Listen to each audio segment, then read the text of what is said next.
Izinkan saya melaporkan, tadi saya baru melaporkan ke Bapak Presiden mengenai capaian realisasi investasi baik di triwulan kedua tahun 2026 maupun total semester pertama tahun 2026. Boleh kami sampaikan sedikit bahwa memang di tengah masih tantangan geopolitik maupun geoekonomi dunia, alhamdulillah bisa saya sampaikan di sini komitmen dari para investor untuk berinvestasi langsung di Indonesia atau foreign direct investment ini masih inline dengan target yang dicanangkan yang kita set up oleh Bappenas kepada kami untuk tahun di 2026 ini. Semester. Ini mungkin kita mulai dengan semester dulu, nanti bisa breakdown untuk triwulannya ada. Boleh kami sampaikan bahwa dari target di tahun 2026 ini total target secara keseluruhan adalah 2041,3 triliun. Dan pada semester pertama atau dari Januari sampai dengan Juni ini di 2026 pencapaian yang sudah dilakukan pengeluaran atau spending oleh para investor di Indonesia itu mencapai 1010,6 triliun atau peningkatan 7,2% year on year. Dan ini target sesuai dengan target kami itu adalah 49,5% dari total target dalam 1 tahun. Dan yang paling penting adalah kita bisa lihat di sini penyerapan tenaga kerjanya itu mencapai 1.448.862 orang atau kurang lebih peningkatan 15% dibandingkan tahun sebelumnya. Nah, kemudian PMA PMDN-nya ini juga relatif hampir sama, total investasi dalam negerinya mencapai 502,9 triliun atau 49,8% dan PMA-nya ini mencapai 507,6 triliun. Dan kalau kita lihat di pojok sebelah kiri, ini perbandingan Jawa dan luar Jawa, sebetulnya kembali lagi hampir sama. Di Jawa ini 49,8% atau 502,8 triliun atau peningkatan 7,7%, sedangkan di luar Jawa peningkatan 6,7% dibandingin tahun sebelumnya atau 507,8 triliun. Next.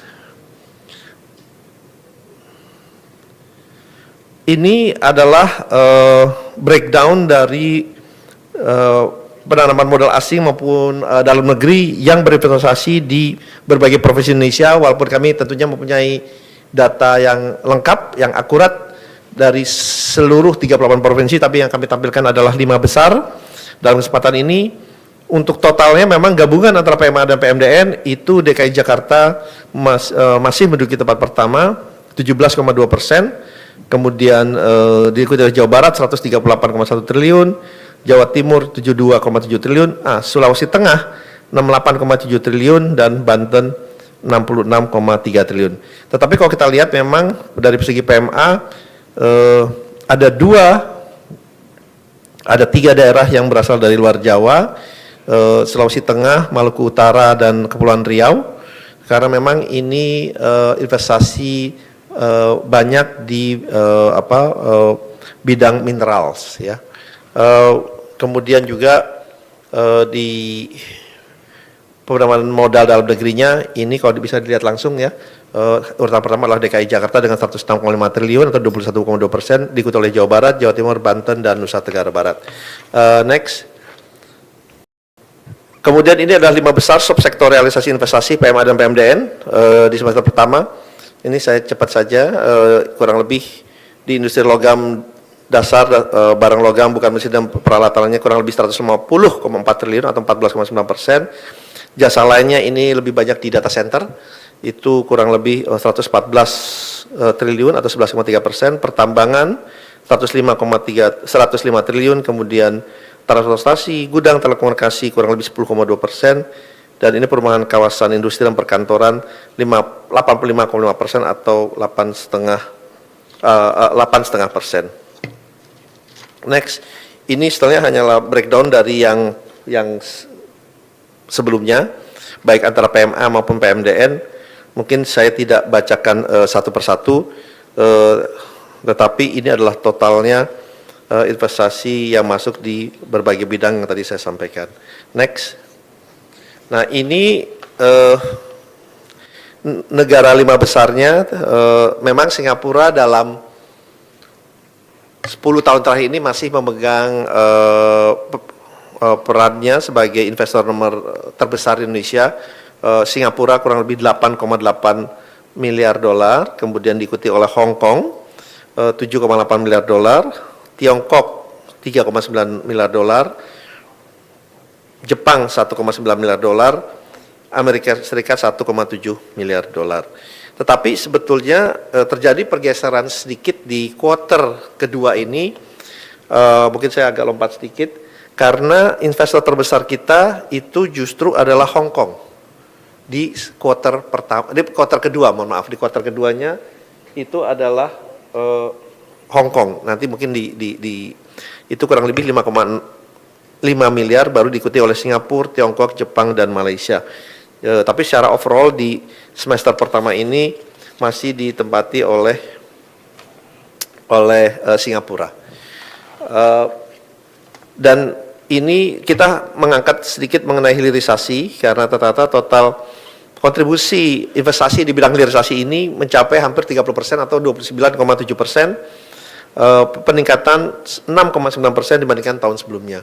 Tapi ini memang peningkatan, kami melihatnya trennya peningkatan yang cukup tajam, karena kalau dibandingkan dengan tahun 2023 atau ya 2023 itu kontribusi dari hilirisasi terhadap total investasi mencapai 24-25%, tapi angka persentasenya ini sudah meningkat mencapai 29-30% di tahun 2026 ini. Jadi trennya kita melihat hilirisasi ini ke depannya baik dalam negeri maupun luar negeri. Kita ketahui ada beberapa proyek hilirisasi yang dikerjakan juga oleh Danantara, sehingga akan meningkatkan peran dari investasi di hilirisasi yang memang pada saat ini masih didominasi oleh bidang minerals, kurang lebih mencapai 26,5 triliun, kemudian perkebunan dan kehutanan 54,4 triliun, disusul oleh minyak dan gas bumi 35,4 triliun, dan juga perikanan dan kelautan 3,8 triliun, yang dimana nanti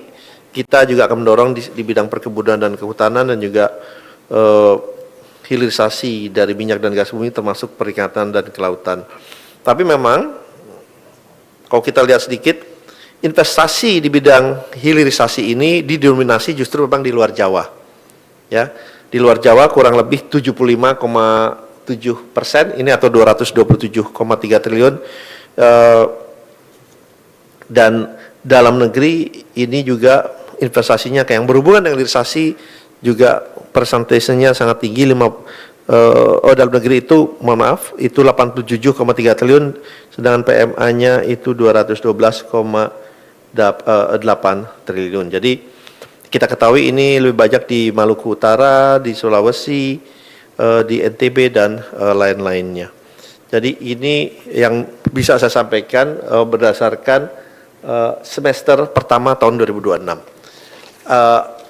Apakah teman-teman media mau melihat yang kuarter kedua? Kalau misalnya mau melihat kuarter kedua bisa kita tampilkan juga, karena tadi kita ini tampilkan secara keseluruhan. Nah, tolong ditampilkan yang semester kedua saja. Kalau di semester kedua,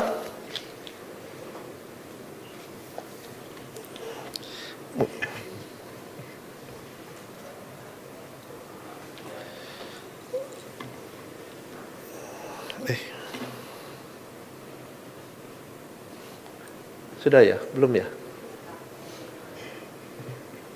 Jadi yang ingin kami sampaikan bahwa memang kalau kita lihat long term komitmennya ini terutama memang dari China, Jepang, sebetulnya negara-negara lainnya itu seperti Korea juga itu masih sangat kuat. Saya juga baru kembali dari China beberapa waktu yang lalu. Mereka melihat bahwa investasi ke Indonesia ini memang selalu berkembang dan berjalan baik dan menghasilkan return yang baik juga, sehingga para investor ini tetap berkomitmen Indonesia, karena di saat bersamaan kita juga selalu menjaga dan meningkatkan iklim, terutama iklim investasi dengan kebijakan-kebijakan yang makin baik, dan ini juga direspons positif oleh para investor, terutama juga dengan adanya peraturan pemerintah yang lebih memberikan kepastian atau certainty dari terutama segi perizinan dan juga license dan permit. Nah, teman-teman media ini mungkin masih menunggu, tapi kalau boleh saya bacakan dulu ya, mohon izin. Investasi yang masuk pada triwulan kedua tahun 2026, udah ada, alhamdulillah. 2026 ini mencapai 511,8 triliun. Ini peningkatan 7,1%, dan ini adalah triwulan pertama. Ini kok angkanya, ini 498 ya, ini kok 4G8 nih, mohon maaf ini 4G jatuhnya. Ini mohon maaf di 498,8 T atau 24,4%, triwulan keduanya 511,8 T atau 25,1% dari total target. Jadi ini adalah triwulan kedua. Jadi ini khusus triwulan kedua ya, Bapak-bapak, Ibu-ibu. Dan ini kalau di triwulan kedua saja ini adalah penyerapan tenaga kerjanya 742,293 orang atau peningkatan 5,1%. Ini kembali lagi hampir sama, kalau kita bisa lihat langsung. Ini kenapa ya? Setiap 9 jadinya G ini. Oh, oke. Mohon maaf, ini 49 rekan-rekan media ya, 49,6. Apa ini hurufnya terbalik? Iya kan, kalau kita bangunin G-nya jadi 9. Jadi inilah salah satu inovasi dari kami. Udah 9 gitu. Jadi kita mesti kreatif, bisa lihat sudut pandang dari atas atau ke bawah. Ya.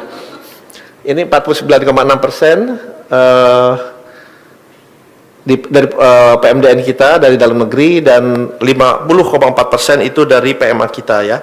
Ini kontribusinya Jawa luar Jawa ini kelihatannya hampir sama. Kalau kita lihat di semester kedua ini, walaupun luar Jawa masih meningkat lebih sedikit gitu, dan kita harapkan pemerataan ini juga makin terus berkembang untuk melihat potensi-potensi lainnya.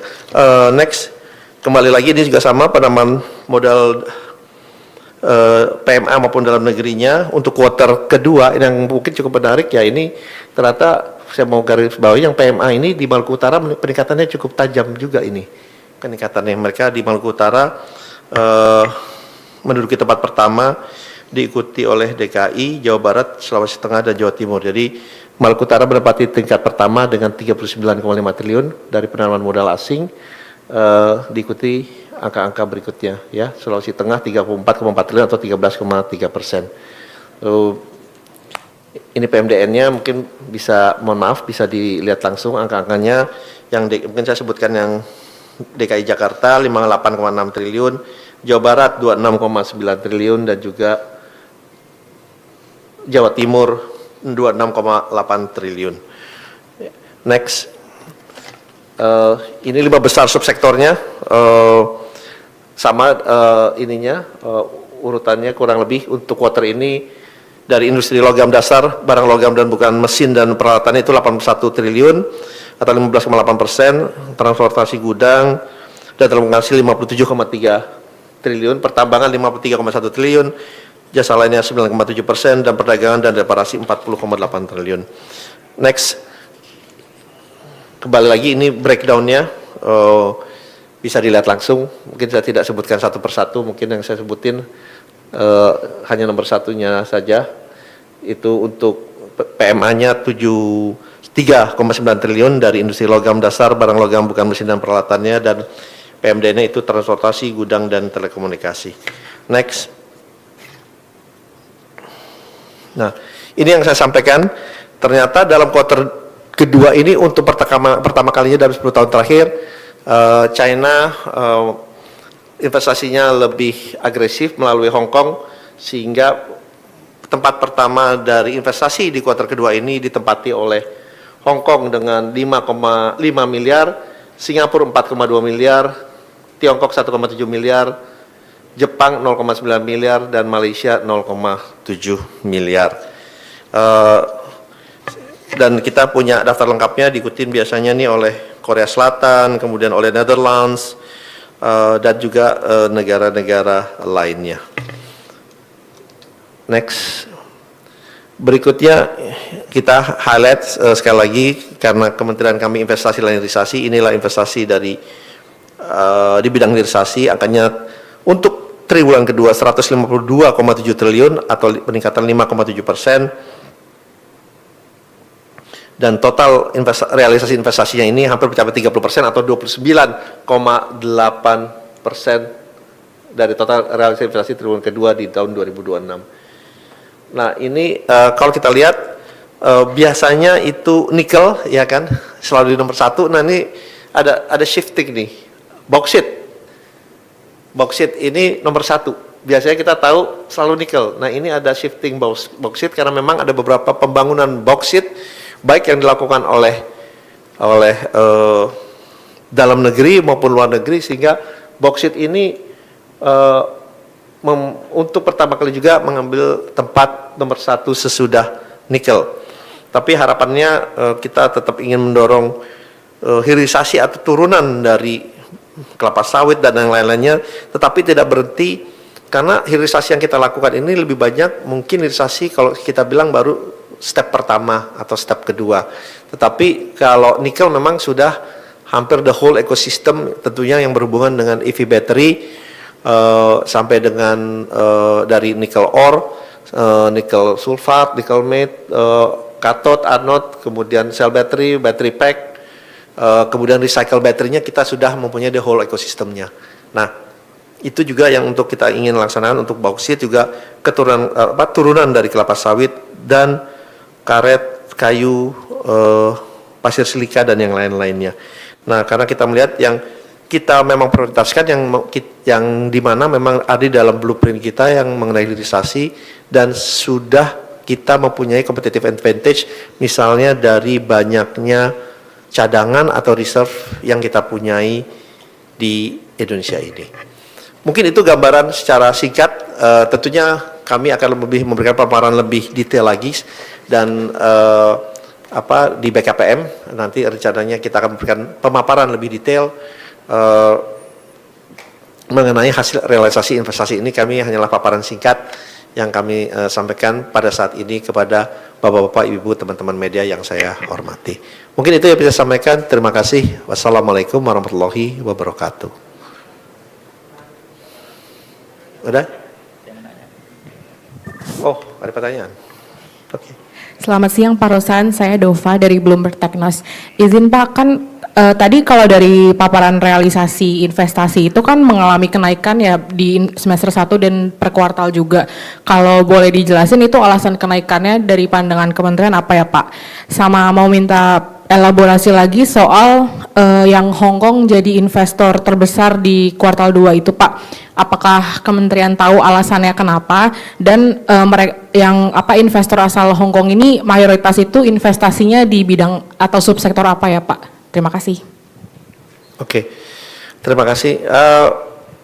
Dari Bloomberg, tadi memang kalau kita lihat, kalau dari hasil, kan kita selalu berkomunikasi dengan para investor kita ya, baik dalam maupun luar negeri. Ya, yang paling mereka sampaikan, mereka tahu untuk berinvestasi pasti ada risiko, ya kan? Pasti ada risikonya. Tetapi selama risiko itu adalah risiko yang mereka bilang itu terukur atau calculated risk, mereka bisa build in pada saat mereka investasi, risiko itu mereka masukkan, kemudian yieldnya atau keuntungan investasi yang mereka harapkan itu berapa besar, ya, itu dulu. Nah, dan mereka melihat ya di Indonesia ini relatif dibandingkan dengan negara-negara ASEAN lainnya gitu ya, misal dengan Thailand, Malaysia, kita ini stable. Kita stable ya, stable dari segi pertumbuhan ekonomi, stable juga dari segi politik dan sosialnya. Jadi pada saat mereka berinvestasi ini kan long term commitment ya, kalau mereka investasi FDI. Tidak seperti investasi di pasar modal yang mereka bisa in and out at any time. That's a long term commitment. Jadi mereka juga ingin memastikan, oh kita investasi bukan jangka waktu 1, 2, 5, 10 tahun, tapi sebisa selama mungkin. Sehingga faktor kestabilan menjadi hal kunci utama. Kemudian yang kedua, so far mereka juga mempunyai analisa bahwa Indonesia ini untuk investor asing maupun dalam negeri yang masuk itu returnnya itu acceptable, dari internal rate of returnnya itu very acceptable gitu ya.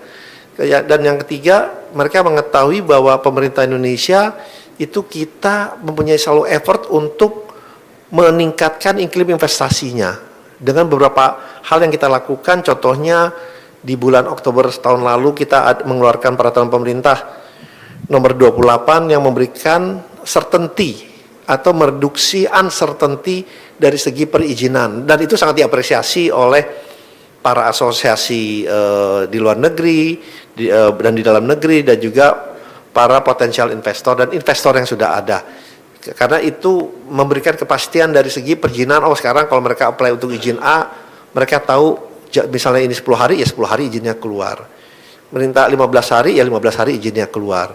Karena sekarang kami di Kementerian Investasi, kita kan sebenarnya sebagai window aja nih. Perizinan masuk kami serahkan kepada Kementerian A misalnya untuk diproses, kemudian kembali ke kami, baru kami keluarkan izinnya. Nah, antara kami dan kementerian lainnya, kita ada yang namanya Service Level Agreement, SLA. SLA itu kita sepakati misalnya 10 hari. Kalau dulu dari 10 hari itu tidak ada batasannya, memang kesepakatannya 10 hari, tapi bisa 15 hari, bisa 20 hari, bisa sebulan, bisa 3 bulan, tidak ada batasannya. Nah, sejak adanya PP nomor 28 ini, sekarang apabila dalam waktu 10 hari mereka tidak kembali ke kami dalam arti kata menerima atau tidak menerima, otomatis saya bisa keluarkan izinnya sebagai Kementerian Investasi. Dan itu berlaku di 18 kementerian, yang dimana makanya sistem organisasi kita ini sedang diintegrasikan. Oleh sebab itu makanya sistem kita ini agak berat nih, mohon maaf. Karena kita integrasikan 18 kementerian dan instansi lainnya. Bukan secara manual, secara elektronik, dan kita akan pasangkan feature baru. Kita sedang dalam program yang sudah mulai di awal tahun ini untuk meningkatkan kemampuan sistem kita menggunakan blockchain, menggunakan AI, supaya menjadi lebih cepat, lebih baik, dan juga lebih pasti. Nah,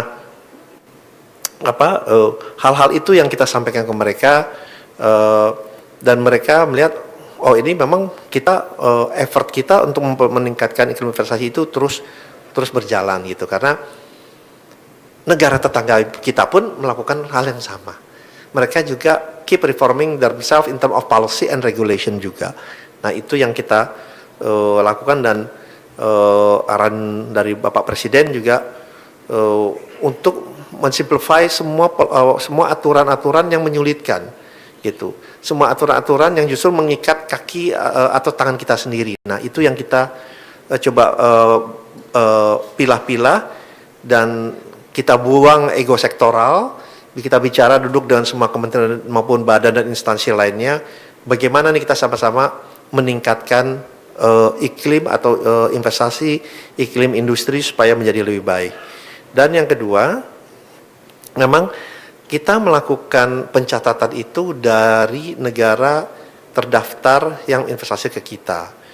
Nah, kalau kita lihat memang kalau yang dari Hong Kong ini memang sebetulnya tetap asalnya kebanyakan memang dari China juga, dari China. Tetapi misalnya seperti Singapura, walaupun kita catat sebagai dari Singapura, tapi itu belum tentu dari Singapura. Kita catat dari Malaysia karena masuknya dari Malaysia, belum tentu dari Malaysia. Contohnya, kita lihat, oh ternyata dari Malaysia ini investasinya masuknya dari Korea, gitu. Ini berlaku juga dengan Singapura. Kita lihat, oh ada negara lain tapi investasinya melalui Singapura dan tercatat di Singapura, kemudian Singapura yang berinvestasinya ke kita. Nah, oleh sebab itu dan industrinya memang yang di Hong Kong itu masih banyak berinvestasi di bidang hilirisasi yang berhubungan dengan mineral gitu ya. Jadi itu yang bisa saya sampaikan. Terima kasih.